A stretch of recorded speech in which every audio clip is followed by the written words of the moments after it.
Assalamualaikum warahmatullahi wabarakatuh.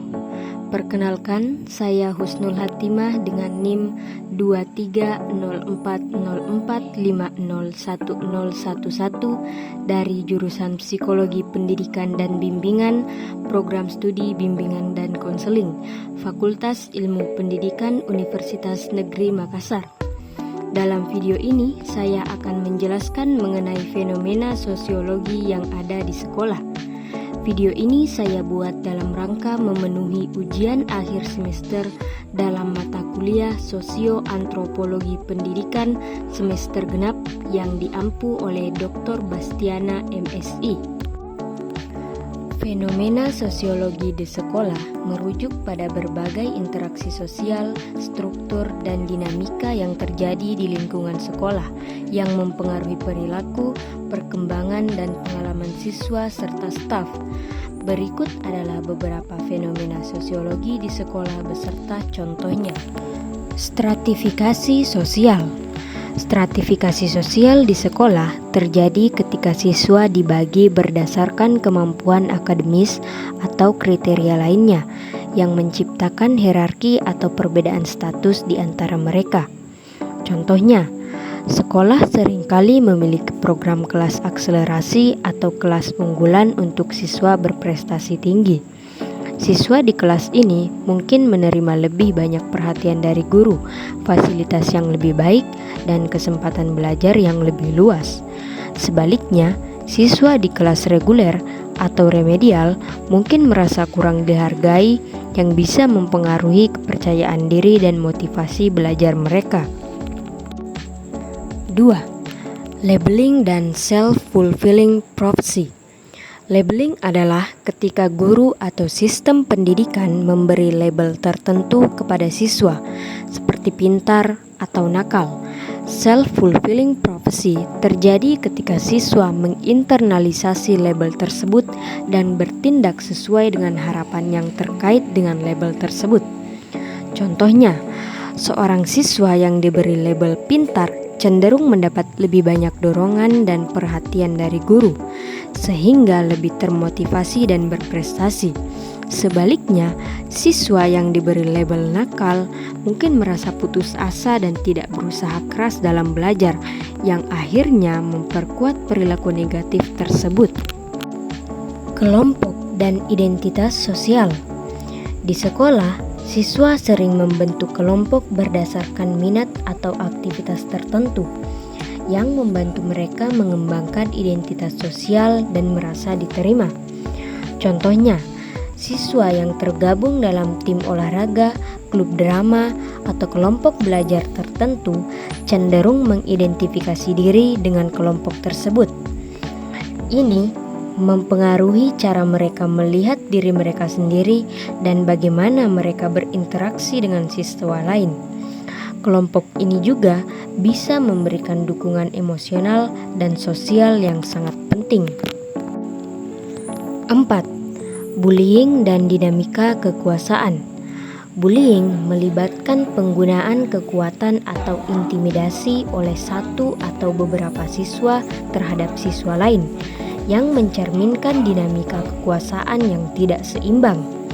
Contohnya, seorang siswa yang secara fisik lebih kuat atau lebih populer mungkin membuli siswa yang lebih lemah atau kurang populer. Bullying bisa berupa fisik, verbal, atau melalui media sosial. Dampaknya bisa sangat merusak, menyebabkan korban merasa cemas, depresi, atau bahkan mengalami penurunan prestasi akademik. 5. Peran guru sebagai agen sosialisasi.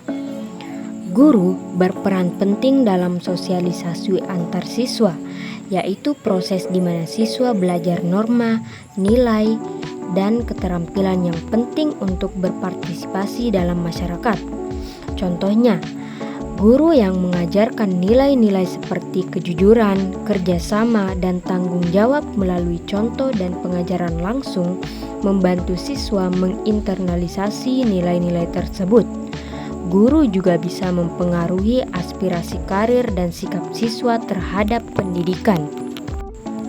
6. Pengaruh latar belakang sosial ekonomi. Latar belakang sosial ekonomi siswa seringkali mempengaruhi akses mereka terhadap sumber daya pendidikan dan peluang belajar. Contohnya, siswa dari keluarga yang lebih mampu mungkin memiliki akses ke les private, buku tambahan, dan teknologi canggih yang mendukung pembelajaran mereka. Sebaliknya, siswa dari keluarga kurang mampu mungkin menghadapi keterbatasan dalam hal akses ke sumber daya pendidikan yang bisa mempengaruhi prestasi mereka. 7. Kesenjangan gender dalam pendidikan. Kesenjangan gender terjadi ketika ada perbedaan dalam partisipasi dan prestasi antara siswa laki-laki dan perempuan yang seringkali dipengaruhi oleh stereotip dan harapan sosial. Contohnya, di beberapa sekolah, siswa perempuan mungkin kurang terwakili dalam mata pelajaran STEM, Science, Technology, Engineering, dan Mathematics, karena stereotip bahwa bidang ini lebih cocok untuk laki-laki. Ini bisa menyebabkan siswa perempuan merasa kurang percaya diri dalam bidang tersebut dan memilih untuk tidak mengambil mata pelajaran tersebut. 8. Kultural kapital dan habitus. Konsep ini berasal dari teori Pierre Bourdieu yang menyatakan bahwa siswa membawa model budaya dari keluarga mereka yang mempengaruhi kesuksesan mereka di sekolah. Contohnya, siswa yang tumbuh dalam keluarga yang sering membaca buku, mengunjungi museum, atau berdiskusi tentang isu-isu sosial cenderung memiliki modal budaya yang lebih tinggi. Ini membantu mereka berprestasi di sekolah karena mereka sudah familiar dengan banyak hal yang diajarkan di kelas dan mampu berkomunikasi dengan baik dengan guru dan teman-teman sekelasnya. 9. Norma dan nilai di sekolah. Setiap sekolah tentunya memiliki norma dan nilai tertentu yang mempengaruhi perilaku dan interaksi antar siswanya.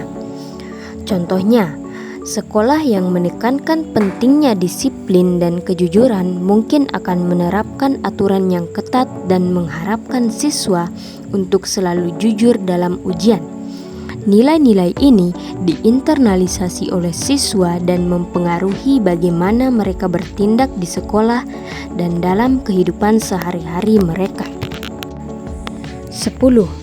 Perubahan sosial dan pendidikan. Perubahan dalam masyarakat seperti perkembangan teknologi atau perubahan kebijakan pendidikan dapat mempengaruhi dinamika di sekolah. Contohnya, penerapan teknologi digital dalam pembelajaran seperti penggunaan tablet atau pembelajaran daring mengubah cara siswa belajar dan berinteraksi. Guru dan siswa perlu beradaptasi dengan teknologi baru yang bisa menciptakan tantangan baru tetapi juga peluang untuk meningkatkan kualitas pendidikan. 11. Inklusi dan eksklusi sosial. Inklusi sosial adalah upaya untuk memastikan semua siswa merasa diterima dan dihargai.